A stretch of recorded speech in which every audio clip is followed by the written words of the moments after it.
How are you? Good. How are you, Kelly? Thanks for making the trek. How is it out there? Oh, it's pretty icy out there. I had to put on some micro spikes actually to get. I love those. Those things.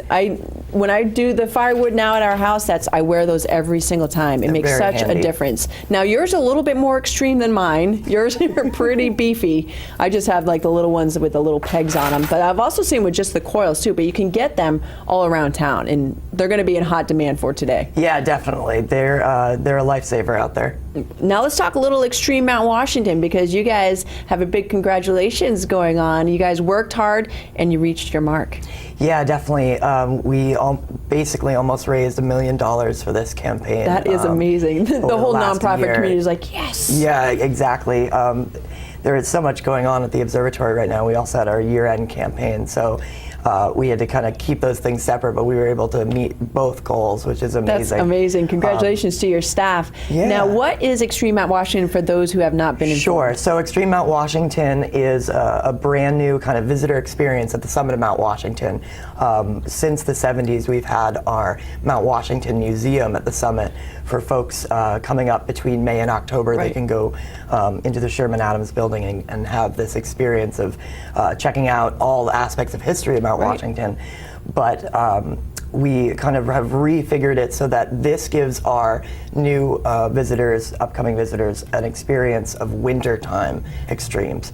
So we're going to have a lot of exhibits that have to do with going up there in the wintertime, which a lot of our visitors don't get because they're coming up just in the summertime. Right, absolutely. Months. Now, for those visitors that want to come up in the wintertime, that don't have those, mountaineering skills to do it on their own, under their own power, you guys are offering some overnight trips. Right. We offer every winter several overnight edu-trips is what they're called, and they are they're trips that go up, and they usually have a different educational theme each time. Yeah, there's photography, right? Yep, there's photography. I just took a group up last weekend with our very first of the season was mountaineering. Oh, so that was really cool.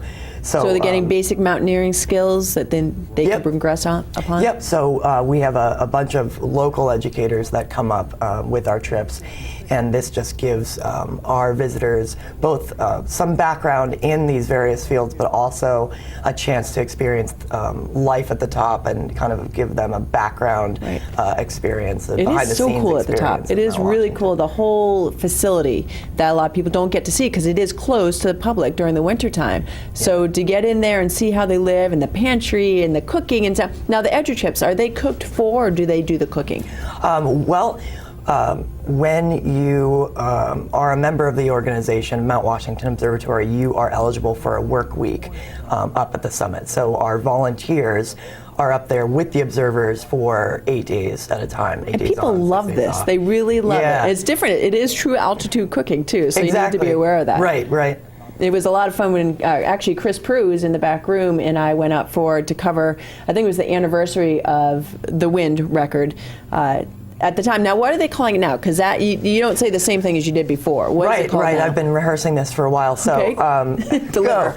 The thing about the world record wind in 1934 is that that's the highest wind ever recorded by a human being at the surface of the Earth. So it's the highest wind speed ever recorded. It's the highest wind speed ever directly observed by a person. And how did they actually do that? It was clicking or something? How did they do that? Right. Well, there was a special anemometer. So it's a wind instrument that was sitting on top of the house. If you've ever been to the summit, there's like more of a shack at the time, wasn't it? Right. The little shack that's chained down, and there was an anemometer sticking up on the top of that, and we called it the heated number 2 anemometer. And so there was actually a person up there working on it and getting the ice off of it in April, that specific day. And they measured that 231 wind speed twice, which is pretty amazing. That is amazing. Now, down here in North Conway Village, you guys have the Discovery Center, where a lot of folks can go in. Now, do you still, because I haven't been in lately, do you still have the actual thing where you can go in and experience what it would have felt like? Right, yeah, the replica of the 1930s observatory building, for sure. That is a big hit among the among the young people. Yeah, and the little ones, I mean, use your discretion because it can get a little bit intense in there. Right, it can get scary. The house actually shakes and makes a bunch of different fun sound effects. Cats meowing. There's a cat that flies by the window, which the kids really love. Yeah, it's a lot of fun. But not just that, we have a bunch of other great exhibits there. There's a tornado that you got to mention the air cannon, too. And the air cannon, kids love the air cannon.